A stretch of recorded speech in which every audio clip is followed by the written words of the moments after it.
Namaste everyone, this is Bhuvan from Kosmi, Nepal, and I'm here again with another awesome learn and grow session. We share our knowledge with people just like you who want to learn and grow. We share NLP tools and techniques or other improvement tools to help you master and design your life.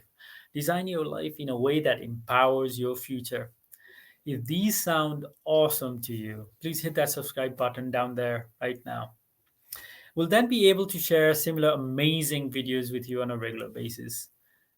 Today, we're going to talk about as frames and NLP.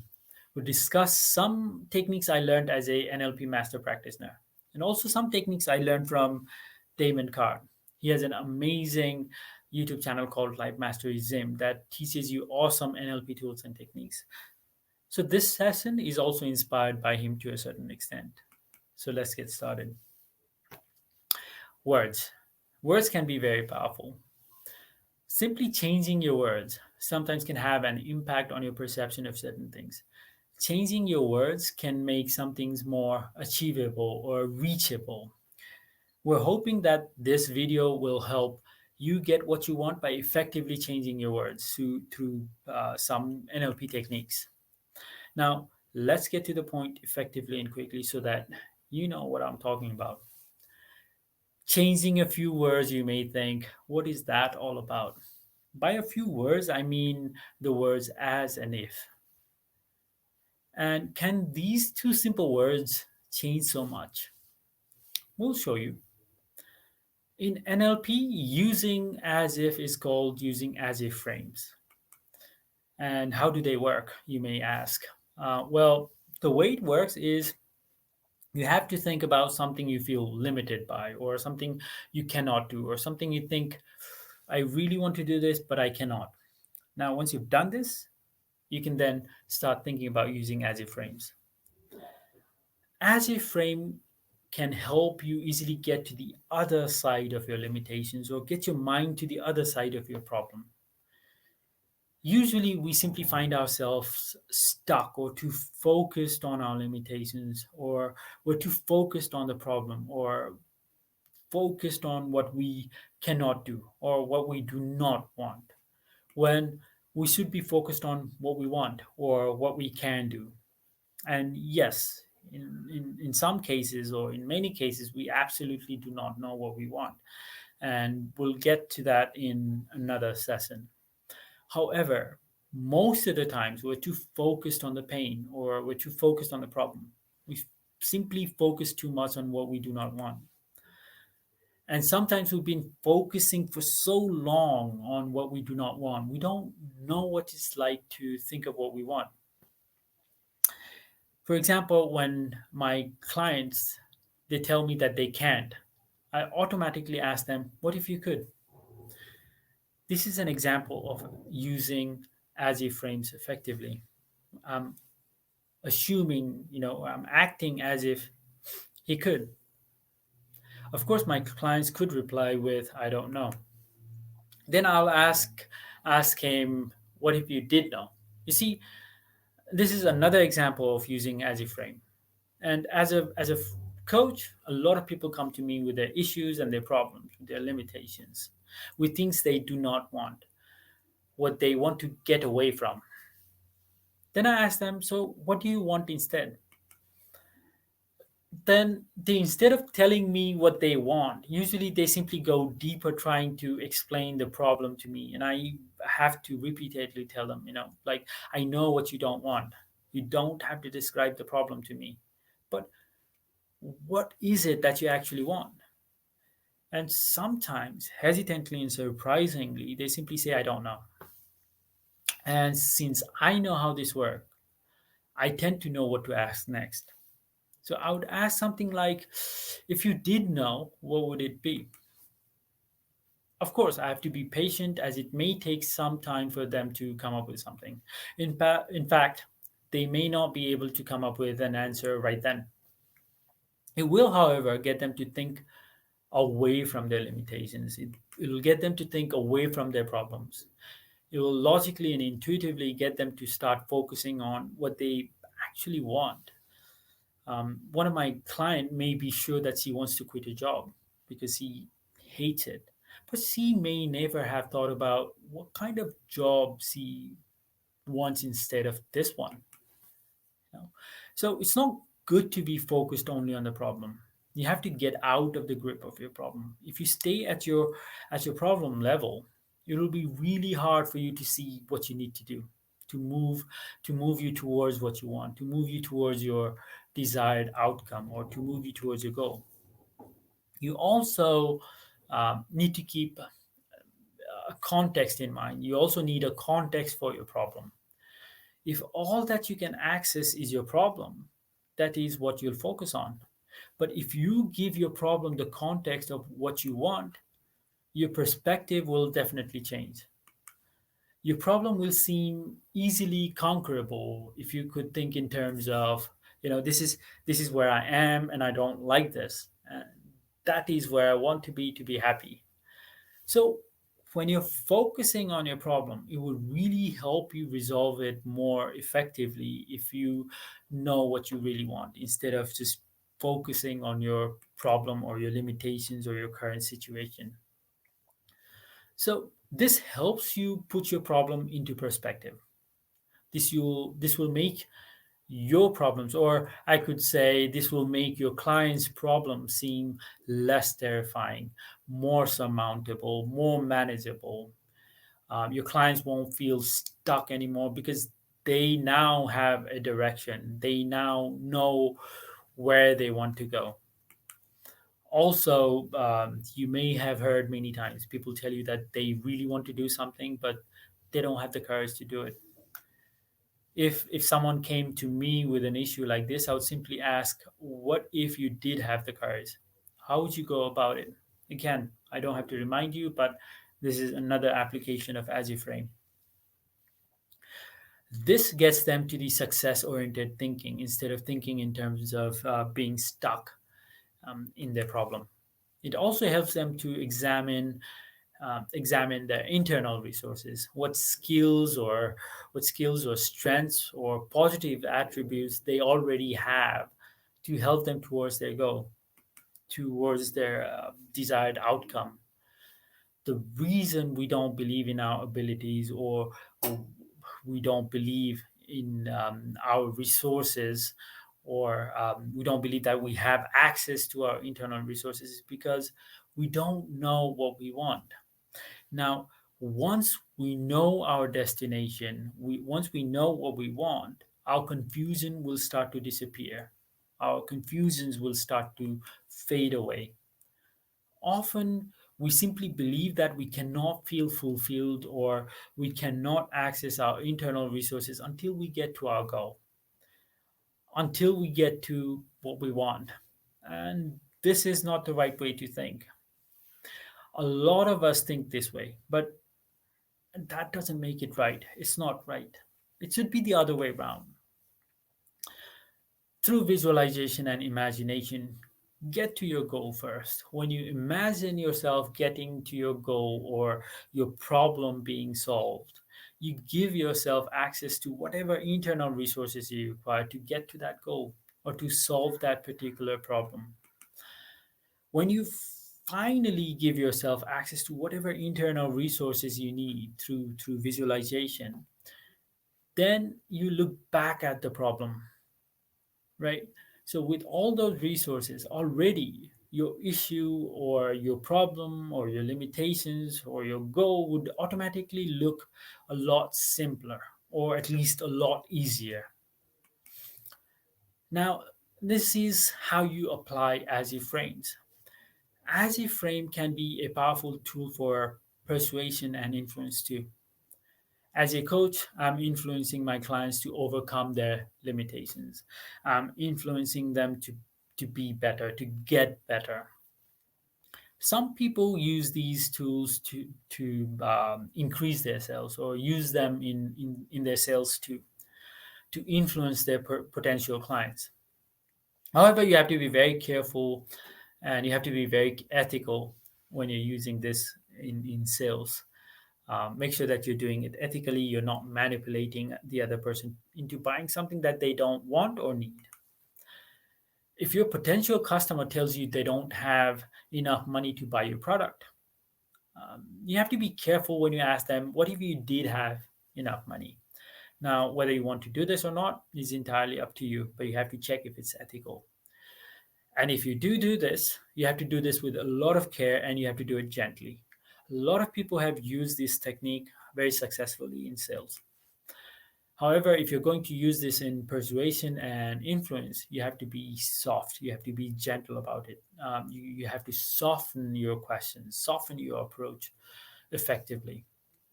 Also, you have to check if you're using them in the right context or if you're using them in the relevant context. Now, how do you find out if you're actually using them in a relevant way? Now, visualizing a possible context and rehearsing this mentally might give you the needed practice. Now, simply think of situations where you'd like to use these. Maybe situations where you generally meet people who throw objections or who throw limitations at you. How might you be able to use these as your frames? Also, you may have already realized that as if frames do not necessarily have these two words in them. It's just a frame that implies as if you had already done something, as if you've already achieved something. But keep in mind that practice is absolutely helpful. How would you use these frames in your language or in your daily life? You have to think and practice. Keep practicing. How do you see yourself using these as frames in situations where you want to be persuasive or and influential? And the context or situations could be sales or coaching or counseling or just dealing with your colleagues or employees or whatever it is. You'll definitely do better with practice.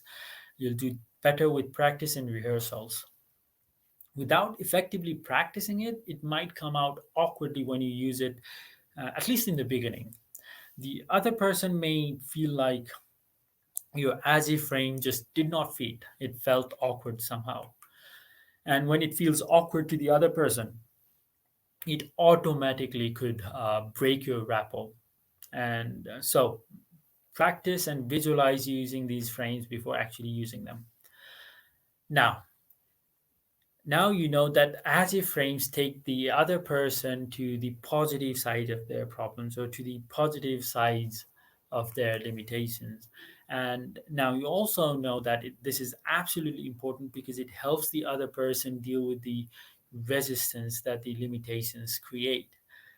Now, limitations create resistance. Resistance, as in, it pulls you back.